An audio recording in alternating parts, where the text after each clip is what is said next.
여러분 안녕하십니까? 포항 MBC 뉴스투데이입니다. 오늘 아침 대구와 경북에는 한파주의보가 발효되며 기온이 내려갔습니다. 영하권 반짝 한파는 내일까지 이어질 전망입니다. 자세한 날씨 유하경 기상캐스터입니다. 오늘 아침에는 따뜻하게 입고 나가셔야겠습니다. 북서쪽에서 찬 공기가 내려와 내륙을 중심으로 기온이 뚝 떨어졌는데요. 오늘 아침 대구의 기온 영하 5도로 대부분 지역에서 어제보다 10도 내외로 기온이 큰 폭으로 내려갔습니다. 대구의 낮 기온도 5도로 평년 기온을 밑돌겠고요. 반짝 한파는 내일 아침까지 이어지며 체감 온도도 낮게 느껴져 매우 춥겠습니다. 현재 특보 현황 보시면 대구를 비롯해 경북 내륙을 중심으로 한파주의보가 발효 중이고요. 오늘 아침 청송의 기온은 영하 13도, 봉화도 영하 10도까지 기온 곤두박질 쳤습니다. 한파는 내일 낮부터 차차 회복되겠고요. 다만 내일과 모레 사이 많은 눈이 내릴 전망입니다. 경북 동해안은 추위 속 대기가 건조해 건조주의보가 발효 중입니다. 내일 낮부터 한파는 조금씩 잦아들겠고요. 내일과 모레 대구와 경북 남부를 중심으로 비 또는 눈이 내릴 전망입니다. 날씨였습니다. 박태하 감독이 새로 부임한 포항 스틸러스가 송락 클럽하우스에서 새 시즌 준비에 나섰습니다. 포항은 감독과 코치진이 새 얼굴로 바뀐 데다 제카, 김승대, 하창래 등 주요 선수들이 팀을 떠나면서 대대적인 변화와 마주하게 되는데요. 올해 포항은 어떤 축구를 보여줄까요? 이규설 기자가 취재했습니다. 기동 매직은 과거의 추억이 됐고 이제 박태하우가 닻을 올렸습니다. 클럽하우스에서 만난 박 감독은 자신감 있는 표정이었습니다. 이미 주사위는 던져졌다며 지금부터 잘 준비해서 포항 팬들에게 화끈한 공격 축구를 보여주겠다고 말했습니다. 올해 제가 부임하면서 더 지난해 어떤 그런 영광이와 경기력을 지속하기 위해서 지금 노력하고 있는 중이고 최대한 빨리 팬들이 지난해 누렸던 그 어떤 재밌는 축구가 지속될 수 있도록 준비를 잘 하겠습니다. 선수 영입 작업도 빠르게 진행돼 선수단 구성이 마무리 단계에 접어들었습니다. 포항은 최전방 공격수 제카가 떠난 자리에 K리그2 베스트 11의 이름을 올린 190cm의 브라질 폭격기 조르지를 영입했습니다. 베갈타 센다이로 인대를 갔던 호날두, 허영준도 친정팀으로 복귀했습니다. 그랜트와 하창래 등 주전 수비수들의 빈자리는 호주 연령별 국가대표를 지낸 아스프로와 군복무를 마치고 돌아온 전민광이 메웁니다. 이 밖에도 왼발의 달인 김동진, 공격 가담이 좋은 측면 수비수 오정원, 몸싸움에 강한 파이터형 수비수 이동희 등 즉시 전력으로 사용할 수 있는 선수들을 영입했습니다. 유럽 진출을 노리고 있는 고용준의 팀 합류가 불투명하지만 오베르단과 재계약에 성공했고 이호재, 홍윤상 등 젊은 선수들이 급성장해 탄탄한 전력을 갖췄습니다. 새로운 얼굴들이 많기 때문에 오히려 더 준비가 더 남다른 것 같아요. 그래서 더 재밌게 해볼 수 있지 않을까 하는 기대감이 있습니다. 올해는 빨리 감독님 축구에 녹아들어서 좀 올해 작년에 아쉽게 못했던 K리그에서 공격 포인트 두 자릿수를 하고 싶고 그리고 좀 더 경쟁력을 좀 갖추고 싶습니다. 김성재 수석 코치, 김치곤 코치, 바우진이 피지컬 코치도 박태하 사단에 새로 합류했습니다. 특히 2006년부터 2008년까지 포항에서 정성용, 신화영 등을 지도한 김성수 골키퍼 코치가 다시 포항과 인연을 맺었습니다. 박태하 감독은 오는 2월 13일이나 14일 전주 월드컵 경기장에서 전북 현대를 상대로 펼쳐지는 아시아 챔피언스 리그 16강 1차전을 통해 데뷔전을 치릅니다. 감독도 코치도 주축 선수도 모두 바뀌었습니다. 시간은 걸리겠지만 그래도 전통의 축구 명가 포항은 빠르고 악착 같은 축구를 올해도 보여줄 것으로 기대됩니다. MBC 뉴스 이규설입니다. 지난 시즌 프로축구 K리그 1 구단 가운데 포항 스틸러스는 광주FC와 함께 선수단 연봉에 지출한 금액에 비해 리그에서 더 좋은 성적을 거둔 것으로 나타났습니다. 한국 프로축구연맹이 공개한 12개 구단의 선수 연봉 지출 현황을 보면 포항 스틸러스는 선수 연봉으로 94억 원을 지출해 12개 가운데 9위를 기록했지만 리그 순위는 2위를 차지했습니다. 구단별로는 전북현대가 198억 원, 울산이 183억 원, FC서울이 132억 원을 지출해 포항이 상위권에서 우승 경쟁을 펼치려면 투자를 더 늘려야 한다는 지적이 나오고 있습니다. 올 연말이면 대구 도시철도 1호선 종점역이 안심역에서 경산 하양역으로 3개 구간이 늘어나는데요. 앞으로 대구 도시철도 1호선이 영천까지 이어지는 사업이 본격적으로 추진됩니다. 대구 도시철도 1호선 연천 연장 사업이 정부의 예비 타당성 조사를 최종 통과했는데요. 지역 발전에 대한 기대가 큽니다. 김은혜 기자입니다. 대구 도시철도 1호선 영천 연장 사업이 마지막 관문을 넘었습니다. 기획재정부는 새해 첫 재정사업평가위원회를 열고 대구 도시철도 1호선 영천 연장 사업 예비 타당성 조사 결과를 심의해 통과시켰습니다. 대구 도시철도 1호선 영천 연장 사업에는 2,341억 원이 투입되고 경산 하양역에서 영천 금호읍까지 5.7km 구간에 단선 지상철로 정거장 2곳이 건설됩니다. 공사비의 70%는 국비로 하고 나머지 30%는 경상북도와 영천시, 경산시가 나눠냅니다. 지역 수건 사업으로 추진했던 영천시는 대구 경산과 공동 생활권으로 묶일 수 있게 되면서 인근 산업단지를 중심으로 인력난 해소, 기업 유치를 통한 일자리 창출 등 지역 경제에 활력을 줄 것으로 기대하고 있습니다. 지역 주민들의 정주 여건도 개선되고 내년 말 개장 예정인 경마공원 접근성을 높여 이용객 유치에도 도움이 될 것으로 전망합니다. 대구 도시철도 1호선 영천 연장 사업이 드디어 예비 타당성 조사를 통과하게 되어 무척 기쁩니다.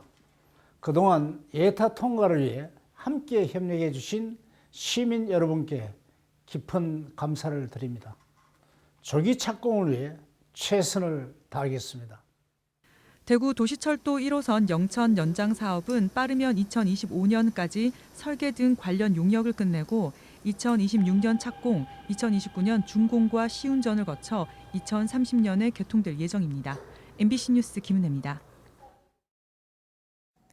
유례 없는 저출산 문제 해결을 위해 정부는 올해 다양한 지원 정책을 시행합니다. 0세와 1세 영아기 지원 금액을 각각 월 100만 원에서 50만 원으로 늘리고 신생아 출산 가구에 대한 특례 대출을 신설하는 등 금전적인 지원이 강화됩니다. 또 난임 부부의 의료비와 둘째 아이 이상 출산 가구 지원을 늘리는 한편 산후 조리 비용 의료비 세액 공제를 소득 기준 없이 적용하고 혼인과 출산 전후 증여세 공제를 신설합니다. 수경 재배를 하면 생산성이 높고 고품질의 농산물을 생산할 수 있지만 흡수되지 못한 것은 외부로 배출돼 자원 낭비와 함께 환경 오염 논란이 많았는데요. 버려지던 것을 재활용하는 순환식 수경 재배 기술이 개발됐습니다. 김건엽 기자가 보도합니다. 스마트팜에서 토마토가 재배되고 있습니다. 흙 대신 코코넛 껍데기를 갈아 만든 배지에 영양분은 물에 녹여 양액으로 공급합니다. 토마토가 흡수하지 못한 양액의 일부는 밖으로 배출돼 자원 낭비와 환경오염 우려가 컸지만 이곳에서는 양액 회수 시설을 통해 재활용하고 있습니다. 비료 비용 또한 상승하고 있습니다. 그래서 농민들 또한 굉장히 많이 부담스러운 상황에서 저희는 양액을 많이 재활용하시기 때문에 50%까지도 재활용을 하다 보니까 비료 절감이 첫 번째였고. 양액 회수 시설을 통해 버려지던 것을 재활용하면서 부족한 성분을 정밀 검사해 2주 간격으로 양분의 불균형을 보정하는 것이 핵심입니다. 농촌진흥청이 우선 4개 품목의 순환식 수경 재배 기술을 적용한 결과 기존 방식에 비해 비료 구매 비용이 최고 63%나 줄어들었습니다. 특히 토마토와 파프리카의 절감 효과가 큰 것으로 나타났습니다. 주요 4개 작목에 대해서 순환식 수경 재배 기술을 개발했는데 앞으로도 다른 작목으로 확대해서 연구를 수행할 예정입니다. 오는 2028년까지 순환식 수경 재배 보급률을 10%까지 높일 계획인데 매년 2만 2천 톤의 탄소 배출을 줄이는 효과도 함께 거둘 수 있습니다. 나무 216만 그루가 흡수하는 탄소량과 맞먹는 양입니다. 전면적인 순환식 수경 재배가 부담스럽다면 미세 거품을 이용해 양액을 살균한 뒤 재사용하는 방법을 이용할 수도 있습니다. MBC 뉴스 김건엽입니다. 경상북도는 올해 국비 40억 원을 투입해 울진의 트레킹 관광객을 위한 국립 동서트레일센터를 조성합니다. 동서트레일은 경북 울진에서 충남 태안까지 한반도 동서를 연결하는 국가 숲길 사업으로 2026년 완공됩니다. 총 849km 구간 가운데 경북은 울진에서 봉화, 예천, 문경, 상주까지 275km 구간이고 지난해 울진 망향정 구간이 시범 개통됐습니다.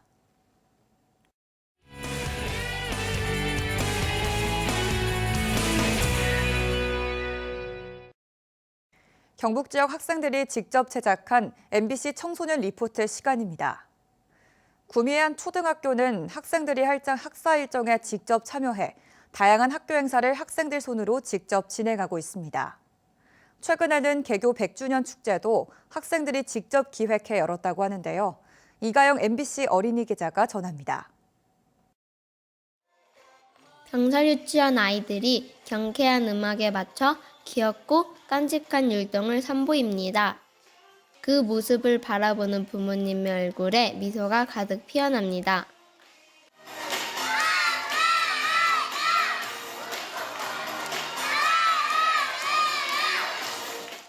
한 해를 마무리하면서 구미의 한 초등학교 자치회가 마련한 무대인데요. 지난 봄부터 준비했습니다. 이제 계속 연습할 때는 이제 잘 안 돼가지고 좀 힘들고 그랬었는데 공연을 딱 하고 나니까 후련하고 엄청 뿌듯했던 것 같아요. 그리고 동생들이랑 같이 어우러져서 하는 거였는데 잘 안 맞는 것 같기도 하고 잘 맞는 것 같기도 하면서 나중에 공연을 할 때는 엄청 잘 됐던 것 같아요. 해평초등학교는 1923년에 개교해 100년의 역사를 가진 학교인데요. 한창 땐 전교생 1000명이 넘는 학교였지만 지금은 42명의 작은 학교가 됐습니다. 학생 수가 워낙 적다 보니 다양한 관계 속에서 배움을 만들기 위해 8년 전부터 전교생 다모임이라는 자치회를 만들었습니다. 슈퍼스타 H는 100주년을 기념하기 위해 다모임에서 기획한 축제입니다. 누구나 자신의 꿈과 끼를 키우면 삶의 주인공이 될 수 있다는 뜻을 담고 있습니다. 학생들이 공연 기획부터 연출과 사회 등 모든 과정에 참여했습니다. 이렇다 보니 자연스럽게 주인의식을 익히게 됩니다. 자치를 통해서 학교의 일정 부분 주인이 되어서 자기들이 학교를 만들어가고 있다는 주인의식, 이 학생들의 베이스에 깔려있다는 것들을 보게 됐어요. 그게 우리 학생들이 그런 자신감들의 원천이 아닐까 이런 생각들이 되고요. 그 기저에 있는 게 이 다모임이고 그 학생 자치를 위한 가장 중요한 장치인 것 같아요. 신입생 환영식과 생일 잔치, 여름 계절 학교와 자전거 여행 등 매주 수요일 5교시가 되면 전교생이 한자리에 모여 학교 행사에 관한 의견을 나눕니다. 이렇게 모인 의견 대부분은 학사 일정에 바로 적용되기 때문에 다모임에 관심이 클 수밖에 없습니다. 아이들이 계획을 하고 그거를 이제 책임도 지고 이런 과정을 통해서 자기들이 되게 자율적이고 주체적으로 성장을 하는 것 같더라고요. 그래서 그런 모습을 지켜볼 때 오랜 시간 꾸준히 해오다 보니 옆에서 성장하는 모습이 보이거든요. 그럴 때 굉장히 기특하고 뿌듯하기도 하고 그렇습니다. 학생 자치가 자리 잡으면서 서로 간의 사소한 다툼이나 갈등도 대화로 풀거나 또래 상담가의 도움을 받아 해결합니다. 선생님들은 문제를 해결할 때까지 기다려줍니다. 작은 학교 학생들이 학생 자치 활동으로 꿈과 끼를 키워가고 있습니다. MBC 어린이 기자 이가영입니다. 희망 2024 나눔 캠페인에 이웃돕기 성급을 보내주신 분들입니다. 울릉군 주식회사 미래해운 1,000만 원, 한국자유총연맹 경주시 지부 200만 원, 영덕군 강구면 대한중기 손상태님 100만 원, 영덕군 강구면 전문의용소방대 50만 원, 영덕군 주식회사 영광산업 50만 원, 영덕군 병곡면 김명철님 30만 원, 영덕군 영해면 박소영님 30만 원, 울릉군 북면 천부 1, 2마을회 30만 원, 영덕군 동수 농산물 대표 유용훈님 20만 원, 울진군 매화면 덕신카페 김민정님 20만 원, 영덕군 달산면 대지 1위 김태홍님 10만 원, 영덕군 병곡면 백석 1위 청년회 10만 원, 포항 대동고 울릉동문회 최윤성님 10만 원, 영덕군 강구면 금진 1위 경로당 10만 원, 울릉군 서면 생활개선회 10만 원, 영덕군 병곡면 머구리 횟집 김병식님 10만 원, 영덕군 창수면 실리 1, 2 마을회 10만 원, 영덕군 영덕읍 화계 1, 2 노인회 10만 원, 울릉군 울릉읍 이광출님 10만 원, 성금을 보내주신 분들께 감사드립니다. 지난 5일부터 모든 동물병원은 진찰과 입원, 검사비 등의 진료 비용을 개시해야 합니다. 진료비는 동물병원 내부 접수 창구나 진료실 등 알아보기 쉬운 곳에 책자나 인쇄물을 비치하거나 벽보 게시 인터넷 홈페이지를 통해 알리면 됩니다. 시군은 준수 여부를 점검할 예정이며 진료비를 게시하지 않은 경우 시정명령이 내려지고 시정명령을 이행하지 않으면 과태료가 부과됩니다. 올해부터 원자력발전소 가동 중에도 검사를 실시할 수 있는 상시 검사 체제가 시행됩니다. 그동안 정기검사가 정비기간에만 실시돼 충분한 검사 기간을 확보하기 어려웠고 발전소의 이상 징후를 인지하는데도 한계가 있었기 때문입니다. 원자력안전위원회는 세울 2호기를 대상으로 상시 검사를 진행한 후 제도 보완을 거쳐 모든 원전으로 확대할 방침입니다. 울진군 보건소는 이달부터 당뇨 질환자의 합병증 예방 관리를 위해 당뇨 망막증과 미세 단백뇨 검사를 무료로 시행합니다. 울진군은 지역 당뇨 환자 170명에 대해 검사비를 전액 지원하며 검진은 지역 안과와 협약을 맺어 이루어집니다. 한편 울진 지역 사회건강 통계에 따르면 당뇨성 안질환 합병증 검사 비율이 35.1%에 그치고 있습니다. 포항시는 종합장사시설인 추모공원 부지를 늦어도 올해 상반기 안에 선정할 계획이라고 밝혔습니다.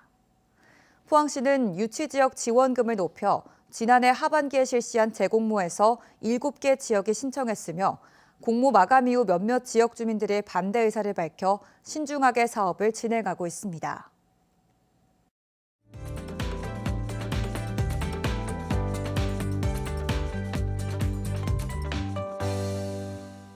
오늘 아침에는 따뜻하게 입고 나가셔야겠습니다. 북서쪽에서 찬 공기가 내려와 내륙을 중심으로 기온이 뚝 떨어졌는데요. 오늘 아침 대구의 기온 영하 5도로 대부분 지역에서 어제보다 10도 내외로 기온이 큰 폭으로 내려갔습니다. 대구의 낮 기온도 5도 머물며 평년 기온을 밑돌겠고요. 반짝 한파는 내일 아침까지 이어지며 체감 온도도 낮게 느껴져 매우 춥겠습니다. 현재 특보 현황 보시면 대구를 비롯해 경북 내륙을 중심으로 한파주의보가 발효 중이고요. 오늘 아침 봉화의 기온 영하 10도, 청송은 영하 13도까지 곤두박질 쳤습니다. 한파는 내일 낮부터 차차 회복되겠고요. 다만 내일과 모레 사이 많은 눈이 내릴 전망입니다. 경북 동해안은 추위 속 대기가 건조해 건조주의보가 발효 중입니다. 위성 영상입니다. 오늘 전국적으로 서해상에서 남동쪽으로 이동하는 고기압의 영향을 받다가 차차 그 가장자리에 들겠습니다. 자세한 지역별 날씨 보시면 오늘 대구와 경북은 대체로 맑겠고요. 울릉도와 독도는 대체로 흐리다 밤부터 맑아지겠습니다.